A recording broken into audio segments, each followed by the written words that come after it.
কোরআন মুখস্থ করেছো, তুমি বলো আল্লাহ যদি তোমাকে চোখ দে তুমি সর্বপ্রথম কি দেখবে?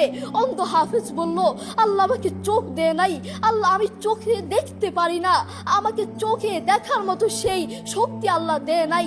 আমাকে যদি আল্লাহ চোখ ফিরিয়ে দে, আমি আল্লাহর কসম করে বলতে পারবো আমি আমার মাকে দেখবো না। আমার কলিজার টুকরো সন্তান আছে, আমি সন্তানকে দেখবো না। আমার ভাই আছে, আমার বন্ধু আছে, আমার প্রিয় মানুষ আছে, আমি তাদেরকে দেখবো না। আমি দেখবো যেই কোরআন আমি না দেখে মুখস্থ করেছি সেই কোরআন দেখবো, সেই কোরআনের আয়াতগুলো কত সুন্দর তার দিকে তাকাবো। আল্লাহু আকবার। আমরা আমাদের কথা বলছি, আমাদের চোখ থাকতে আমাদের কোরআন পড়ার সময় হয় না। আপনি বলছেন আমি ব্যবসা করি, সময় পাই না। কোরআন কোত্থেকে পড়বো? ব্যবসা করি, কোরআন পড়ার সময় পাই না। আমি দোকান করি, দোকানে অনেক কাজ থাকে। বিশ্বাস করুন আমি অনেক ব্যস্ত মানুষ, এজন্য কোরআন পড়ার টাইম পাই না, কোরআন পড়ার সময় পাই না। প্রিয় ভাই,